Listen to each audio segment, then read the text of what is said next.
राघव और सिया ने मिलकर निया और उन सभी मासूम बच्चों को ठाकुर विजय प्रताप सिंह के आदमियों से बचा लिया था और डीएसपी विनय यादव ठाकुर विजय प्रताप सिंह और तांत्रिक को गिरफ्तार करके अपने साथ ले जा चुका था। सिया और राघव सभी को बचाकर ठाकुर की हवेली आए, फिर धीमन की मदद से मुंबई की फ्लाइट बुक की और फिर सिया और राघव दोनों जैसलमेर एयरपोर्ट पहुँच गए। फ्लाइट में बैठने के बाद जब राघव की सबसे प्यारी दोस्त नंदिनी त्रिपाठी का कॉल आया तो राघव ने मुस्कुराते हुए उसका कॉल रिसीव किया और उसे बताया कि उसने सिया को बचा लिया और अब वो सिया के साथ सिंघानिया पैलेस आ रहा है, इसलिए वो सिया के स्वागत की तैयारी करे। लेकिन तभी फोन के दूसरी तरफ से सब इंस्पेक्टर मानव गोखले ने बताया कि नंदिनी त्रिपाठी का मर्डर हो चुका है। नंदिनी त्रिपाठी के मर्डर की बात सुनकर राघव गहरे सदमे में चला गया और बेसुध होकर अपनी सीट पर बैठ गया। राघव को ऐसे बेसुध देखा तो पास बैठी सिया ने राघव के चेहरे की तरफ देखा तो उसके चेहरे का उड़ा हुआ रंग देखकर सिया ने उसके उदास होने की वजह पूछी। तभी राघव ने सिया को बताया कि किसी ने नंदिनी को मार दिया। नंदिनी की मौत की खबर सुनकर सिया ने घबराकर कांपते होठों से कहा, क्या नंदिनी का मर्डर? लेकिन नंदिनी को किसने मारा और क्यों? उस बेचारी ने किसी का क्या बिगाड़ा था? राघव ने अपनी गर्दन नामे हिलाते हुए कहा, मुझे नहीं पता सिया, नंदू को किसने मारा और क्यों मारा, लेकिन नंदू ने मुझसे कहा था कि वो मेरे पीछे से पता करेगी कि तुम्हारी दोस्तों के साथ जबरदस्ती करके उनके पास मेरी बचपन की निशानी छोड़ने वाला कौन था। कहीं नंदू को पता तो नहीं चल गया था कि वो कौन था? कहीं उसी आदमी ने तो नंदू को नहीं मार दिया? इतना सुनते ही सिया ने राघव की तरफ देखा और कहा, लेकिन राघव, तुम्हें नंदू को रोकना चाहिए था।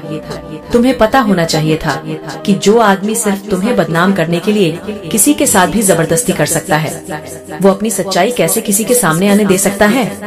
जरूर नंदिनी को उस आदमी के बारे में पता चल गया होगा और उस आदमी ने अपना सच बाहर न आने के लिए नंदिनी को मार दिया होगा। तभी राघव ने कुछ सोचकर बड़बड़ाते हुए कहा, लेकिन मुझे समझ नहीं आ रहा कि मेरी किसी से क्या दुश्मनी थी। मेरी दुश्मनी तो सिर्फ सूर्या से थी और उसे मैंने मार दिया था। तो फिर ये नया दुश्मन कौन है?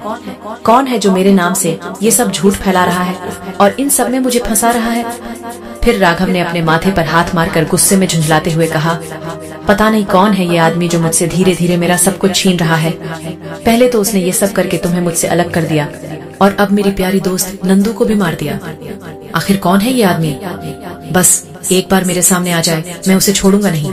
अनी, राघव को इतने गुस्से में देखकर सिया ने राघव के कंधे पर हाथ रखा और उसे सांत्वना देते हुए बोली, शांत हो जाओ राघव, इस तरह परेशान होने से कुछ नहीं होगा। पहले हम लोग मुंबई पहुंच जाते हैं, उसके बाद पता करते हैं कि नंदू को किसने मारा और क्यों मारा। उसके बाद तुम्हें जो करना है तुम कर लेना, लेकिन अभी अपने आप को इतनी तकलीफ मत दो। सिया ने जैसे ही राघव के कंधे पर हाथ रखा तो राघव का गुस्सा झट से गायब हो गया और उसे अपनी सबसे अच्छी दोस्त नंदू की याद आ गई। राघव ने सिया के कंधे पर अपना सिर रखा और नंदू को याद करते हुए दुखी होकर सिया से बोला, तुम्हें पता है सिया, नंदू ने मेरा साथ कभी नहीं छोड़ा। मैं जब अकेला होता था वो ढाल बनकर मेरे साथ खड़ी होती थी और अभी जब मैं तुम्हें बचाने आ रहा था तो उसने मुझसे कहा, राघव तू जा अपनी सिया को बचाने, और तब तक मैं पता करती हूँ कि तुम दोनों के बीच गलतफहमी पैदा करने वाला कौन था। तुम्हें याद है सिया, उसने कैसे कॉलेज में मुझे तुमसे मिलवाया था? राघव के मुंह से इतना सुनते ही सिया की आंखों में भी आंसू आ गए और उसने नम आंखों से मुस्कुराते हुए बोला, मुझे याद है राघव, नंदिनी तुम्हारी दोस्त होने के साथ साथ मेरी भी सबसे अच्छी दोस्त थी।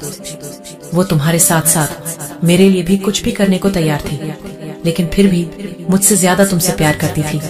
इसलिए तो जब हमारे साथ वो हादसा हुआ तो नंदिनी तुम्हारे साथ खड़ी थी। लेकिन कुछ भी हो, नंदिनी सच का साथ देने वाली लड़की थी और उसे अपने अमीर होने का जरा भी घमंड नहीं था।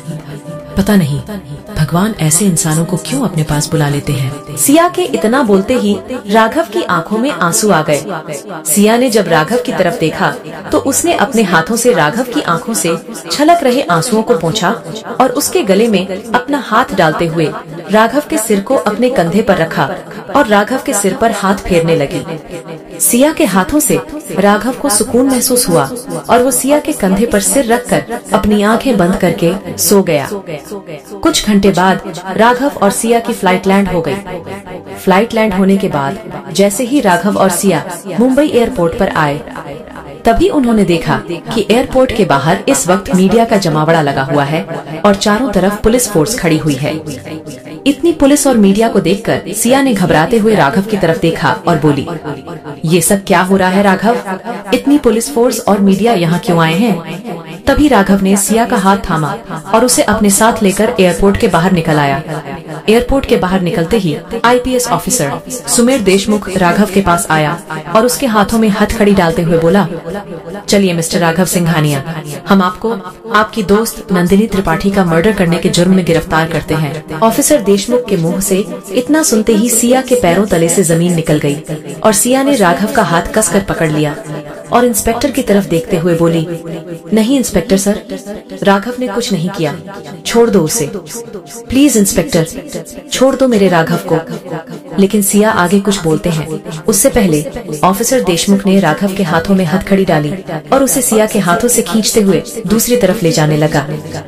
राघव को अपने आप से दूर जाता देख सिया की आंखों में आंसू आ गए और सिया ने बहती आंखों से चिल्लाते हुए कहा, नहीं इंस्पेक्टर, राघव ने कुछ नहीं किया, नंदू तो उसकी सबसे अच्छी दोस्त थी, वो उसे क्यों मारेगा? प्लीज इंस्पेक्टर, छोड़ दो मेरे राघव को।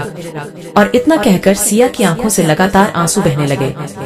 सिया को ऐसे रोते देख राघव ने पीछे मुड़कर देखा और सिया की तरफ मुस्कुराते हुए बोला, तुम चिंता मत करो सिया, मुझे कुछ नहीं होगा, मैं जल्दी वापस लौट कर आ जाऊंगा।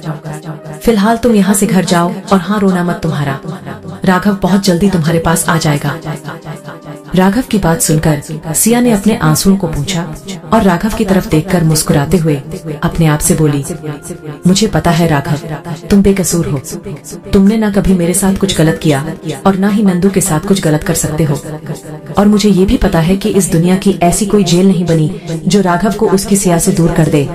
इसलिए अब मैं आंसू बहाकर तुम्हें कमजोर नहीं करूंगी, बल्कि तुम्हें जेल से निकलने के लिए उस आदमी का पता लगाऊंगी जिसने नंदू को मारा है। आखिर पुलिस ने नंदू के मर्डर के लिए राघव को क्यों गिरफ्तार किया?